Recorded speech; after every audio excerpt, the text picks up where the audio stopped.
Hey everybody, welcome to day 286. And just remember, little Billy, no matter what part of the earth you go to, Little Billy, where are you?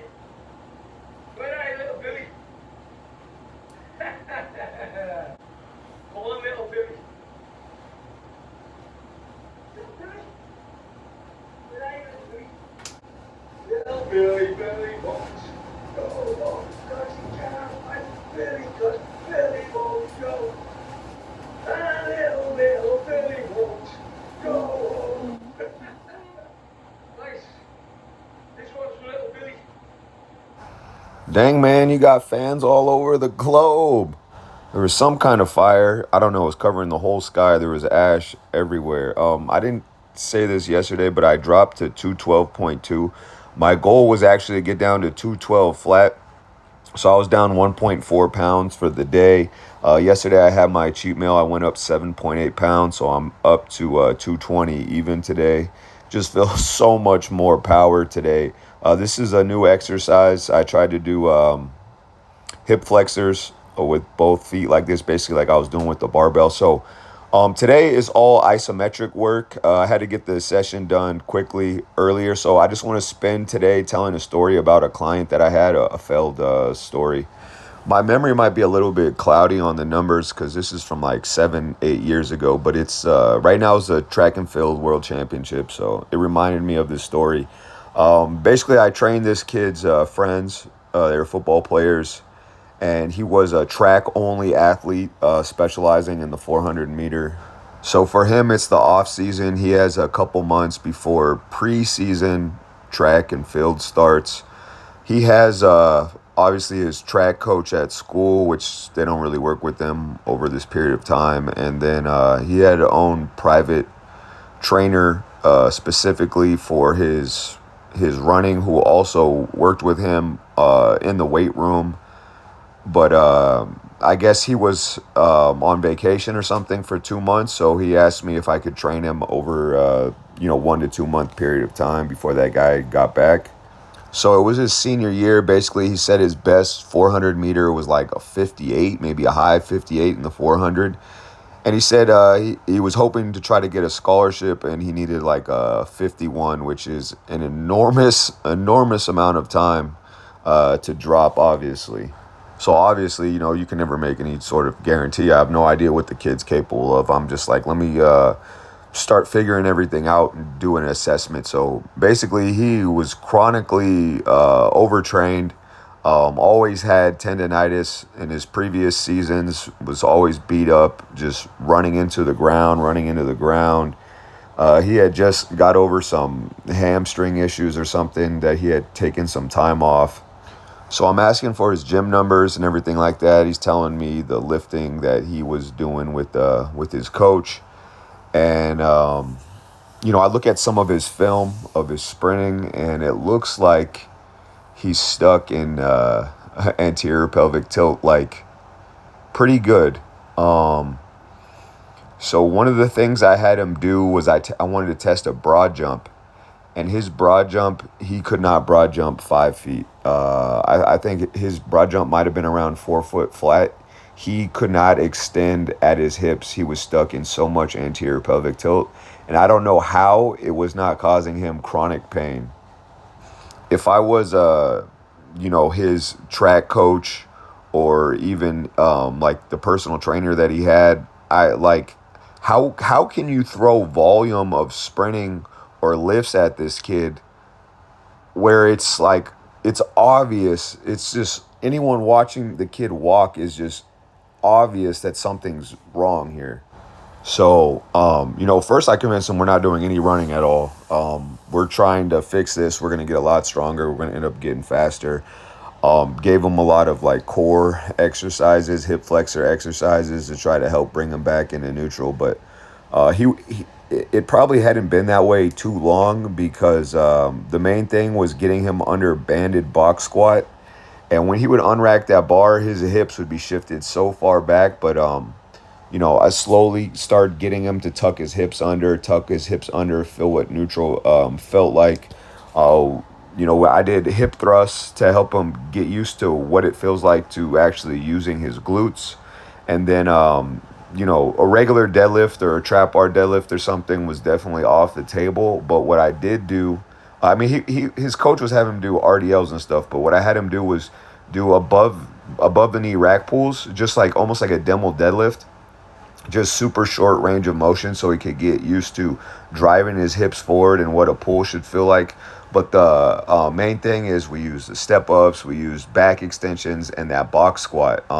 Just drove that box squat up. And every day after day, when we would come in and do the box squat, the hips would start getting more and more centered, more and more centered, more and more centered. I think over the course of that first month, we probably put 150 to 175 pounds onto his box squat because when he came in, he just couldn't do anything at all. Okay, also, and he had like a 57, 58 second 400 meter, and his 200 meter was like 27 seconds. So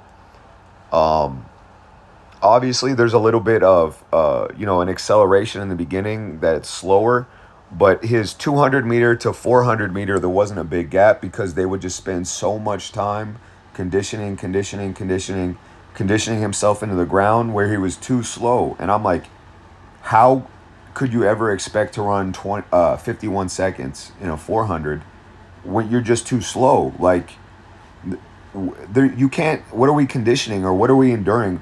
We're not doing any speed endurance because you have no speed to endure. Like, if you want to get that time down, we just have to get raw power. We have to get faster.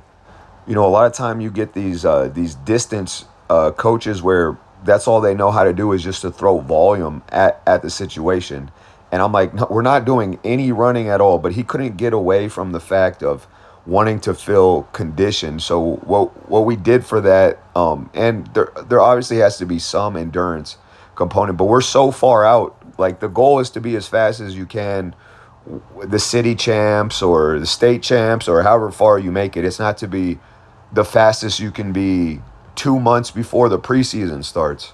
But what I did have him do is we pulled a sled, just heavy enough so he couldn't run with it. So it was heavy enough to make it a drag, and I would give him 50 seconds and pull it as far as he could and time it. And then every week we would do one pull like that, and it would go down week after week after week to get him to feel like, okay, obviously it's not like a direct correlation, but we're working on some conditioning aspect.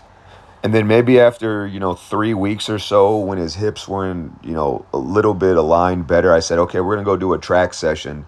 And we did, I just had him, cruising around the bend just to build up some speed. And then when he got to the straight, like 30 meters, and I wanted him to hit it like basically at the pace that he would run 400 meter at, right? So it's not going to be 100% sprint speed, but it's going to be, 80% or 85% of your max speed just to work on technique so that I could just make technical corrections and get him like running properly now that his hips weren't shot out way behind him. So that's all we did. And he kept questioning me, oh, I want to run longer, I want to run farther. Like this was a kid that he had all the drive to work harder. Like you'd catch him at the track after practices. Like some of the other guys that I had would tell me, he would try to be running after the track practice and everything like that. So you just needed someone to tell him to pull it back.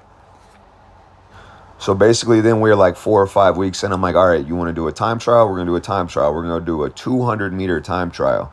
You know what a 200 meter is? The way that he timed it with his coach, off first movement to the finish line. We'll see exactly what shape you're in, even obviously there's some endurance component to a 200, and then it's not too fast like a 100 where I feel like he's going to hurt his hamstring or something like that. So so his best was like whatever it was, 27, 28 seconds. It was like 1.2 seconds faster than he had ever done before. And he was so amazed. I'm feeling so powerful. I'm feeling so springy.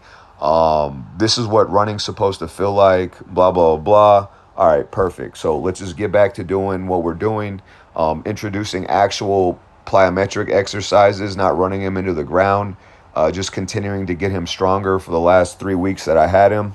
And then he's like, oh, we're about to go back to school. We're about to start the preseason. And my other coach is back off of his vacation. So I'm going to work with him, but I still want to work with you. And I'm just like, look, I don't want to step on anyone's toes. I guess it was like a family friend. If that's the person you want to work with, go ahead and work with him, because when I'm training someone, you got to listen to everything I'm saying. We're not going to do three different people's programs. Like, you want to be coached by that guy, go be coached by that guy. You're gonna have your coach at school telling you one thing. Whatever, if you want to work with me, just work with me. You're gonna work with that guy. He's a family friend, and you're gonna have to work with him. Like, by all means, go ahead. But my main takeaways were, in this short period of time, what did you learn? Take away what you learned, what you felt, the condition you feel you're in. You don't have any of these tendonitis issues. I ran you once every 3 weeks, and the technique was better than it had ever been before. Don't let these guys run you into the ground. Be an advocate for your own health. If something doesn't feel right, tell them I can't do any more reps. I know it's tough, to tell your coach no, but when you're dealing with a track coach in high school, they're coaching a lot of different people. So like your personal trainer guy, obviously you can be a lot more candid with him, but don't let them run you into the ground. And 1 month later, he texted me. He said that they had started the preseason. He had got a little bit of tendonitis, doing so much running, and then whatever. He's trying to fight through it. Next week later, he strained his hamstring, out for the season.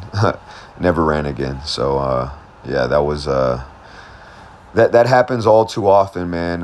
They try to run you into the ground, work you into the ground. They just don't know what it is to do. They don't know how to get someone faster. But that's all I got for today. Thanks everyone who's listening. Talk to you tomorrow.